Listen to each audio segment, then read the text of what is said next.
lang, mga 3 hours and a half po. Birthday na sa Kamustahin mo na yung mga judge? Birthday na sa Kamustahin mo na yung mga judge? Birthday na sa So, At mamaya ay birthday ni May. mamaya, ano ba oras? Ilang oras na lang, mga 3 hours and a half po. Birthday na sa Kamustahin mo na yung mga judge? Birthday na sa Kamustahin mo na yung mga judge? Birthday na sa So, ano ba oras? Welcome back mga kaaldab. Ito na naman po ang inyong lingkod, si Mr. Destiny, para na naman po sa storytelling ng Aldab. Mga kaaldab, sabi ko nga po sa inyo, ang dami pong resibo, ang dami pong ebidensya na talaga naman pong magpapatunay na talagang si Alden Richards kasal na nga po talaga kay Maine Polkerson. Ebidensya po ang resibo na yan na nagkakautal-utal pa si Alden Richards. Sabi ko nga po sa inyo mga kaaldab, medyo, kumbaga siyempre pasintabi na lang po sa mga taong hindi naniniwala. Kasi kung pagbabasihan mo nga po, kaya po hindi makapagsalita si Alden, hindi niya magawang, kumbaga pigilan, hindi niya magawang takutin ang Aldab Nation dahil sila lang naman din po may gawa ni Maine. Hindi po ba? Kaya nga po nasasabi natin to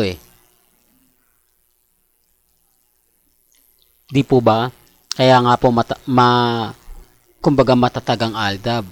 Kampante yung Aldab. Dahil din naman po sa kanila ni Maine. Sino nga po ba ang magbe-birthday?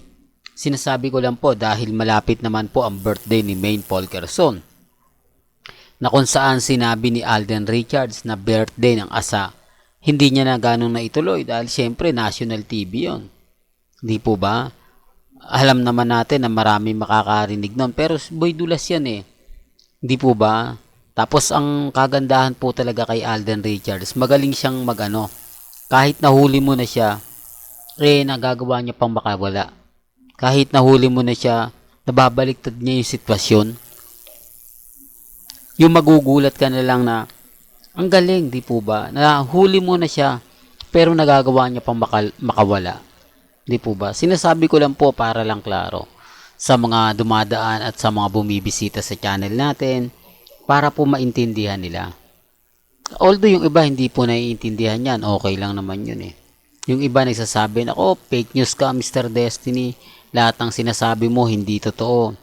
Lahat ng update mo puro fake news lang. Wala naman pong problema.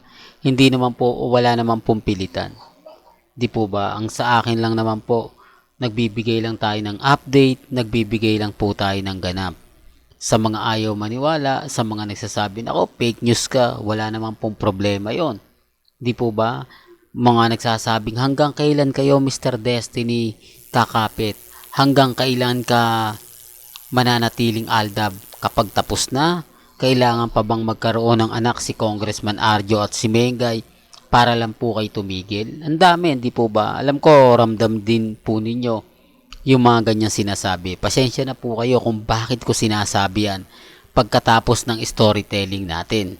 Para lang klaro, para lang po alam po ninyo na maging kampante lang po kayo, maging matatag. Kasi si Mr. Destiny, kampante naman po, di po ba? Matatag po tayo, hindi po ako nagpapa-apekto kahit sa anong sabihin nila, kahit anong komento po nila. Di po ba? Yun lang naman po yung importante ron Yun lang naman po yung, kumbaga, maganda. Di po ba? Yung maging updated ka. Yung maging lahat ng mga gusto mong ipaliwanag, gusto mong sabihin, nalalaman po nila. Kaya nga po basag sila sa akin Kaya nga po hindi sila makaporma pag ako nagbibigay ng update.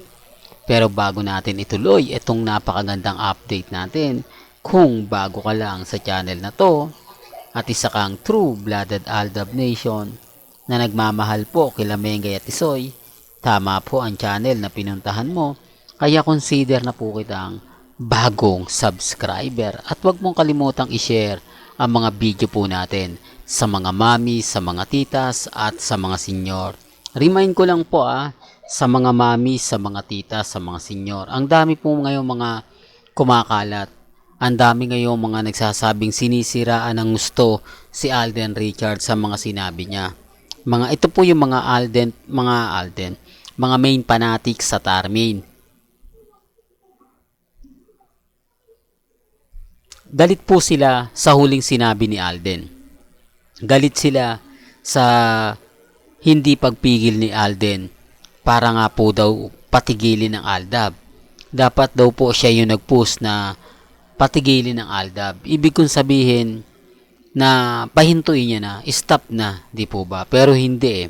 Dumating yung point na maganda na sana pero may point na kinukonsinti ni Alden Richards. Di po ba? Pansin nyo naman po na yung pagkonsinti daw po ni Alden Richards, yun daw po yung nagpapalakas ng loob ng Aldab Nation.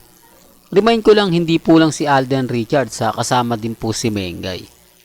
Kaya nga sabi ko sa inyo, kung napanood nyo po yung kabuuang interview ni Tony Gonzaga kay Alden Richards, may mali. Pansin nyo, may yung katulad na lang kay Katnil hindi niya nabanggit. Pero yung Jadine, nabanggit niya. Pero yung Katnil, hindi niya nabanggit.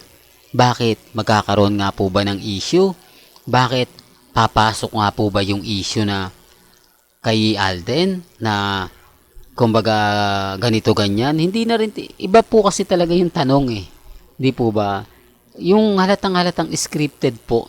Kasi may mga bagay-bagay dapat ang tinanong po ni Tony. Yung issue po sa kanila ni Catherine na ganito ganyan. Tapos yung bali-balita na si Daniel Padilla na nga po raw yung gaganap na siya na po daw yung gaganap sa Hello Love Goodbye Part 2. At mawawala na nga po raw o maiitsapera na nga po raw si Alden Richards. So, dapat yung mga issue na mabibigat. Kasi yung issue po sa kay Baby Teo, kay Playmate, at kay Alden Richards at kay Min, matagal na po yan eh. Wala na pong bago dyan. Kaya nga po ako nagtaka na lang eh. Dahil muling binuhay. Pero ang kagandahan po doon, yung sinabi ni Alden Richards. At syempre, kumbaga nalilito rin si Alden eh. Yung panay ang tanong kasi ni Tony dun sa anak eh, no? Parang halatang halata po eh. Di po ba? Pero kung klaro, kung titignan nyo po mga ka-Aldab, kung napanood nyo yung video, parang may mali. Para talagang may mga lapses yung mga tanong ni Tony Gonzaga. Pero galing sinabi ko, wala po ako sa posisyon para ipilit yan.